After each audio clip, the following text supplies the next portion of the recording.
عقیل کریم dairy صاحب بھی موجود ہیں، اور جب ہم نے معیشت کی بات کی، جیسے ہم کہتے ہیں نا کہ جنگیں حوصلوں سے تو لڑی جاتی ہیں، لیکن اس حوصلے کے ساتھ ساتھ جب اکنامک ریالٹیز میں شفٹ آتا ہے تو کہیں نہ کہیں دل دھڑک رہا ہوتا ہے۔ السلام علیکم عقیل صاحب، بہت شکریہ۔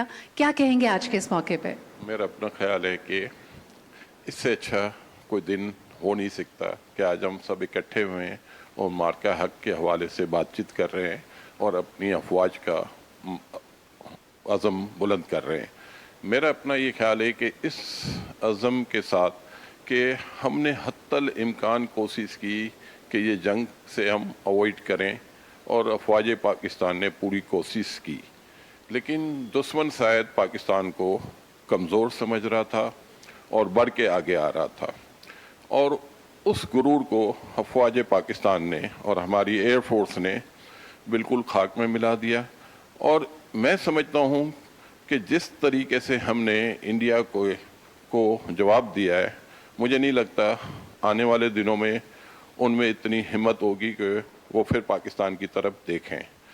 افواہیں ضرور ہوتی ہیں، باتیں ضرور ہوتی ہے، سوشل میڈیا پہ چیلنجز ضرور آتے ہیں، لیکن میں اپنی پاکستانی قوم کو ایک بات بتا دوں کہ جس طریقے سے افواج پاکستان نے منہ توڑ جواب دیا ہے، اسی طریقے سے میں آپ کو یقین دلاتا ہوں کہ پاکستان کی اکنامی بھی اسی طرح مضبوط ہے اور آگے پرفارم کرنے کی صلاحیت ہے، اور انشاءاللہ آنے والے دنوں میں شاید انڈیا کے بارے میں کچھ ہمارے لوگوں کا خیال ہے کہ وہ اکنامی بہت مضبوط ہے۔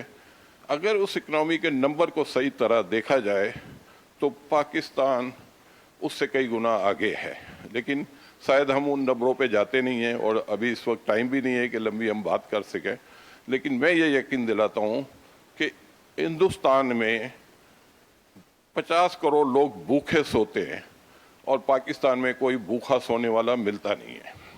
تو یہ ایک ایسی چیز ہے جو میں سمجھتا ہوں ہمارے لیے کافی ہے، اور ہماری قوم جو باہر جو انویسٹمنٹ کر رہی ہے دبئی کی سچویشن کو دیکھتے ہوئے، میں سمجھتا ہوں آنے والے دنوں میں اب کسی میں ہمت نہیں ہوگی کہ یہ پیسہ باہر لے جائے، تو یہ پیسہ بھی واپس پاکستان میں آنا ہے، اور انشاءاللہ پاکستان آنے والے دنوں میں اسٹرانگ تر ہوتا جائے گا۔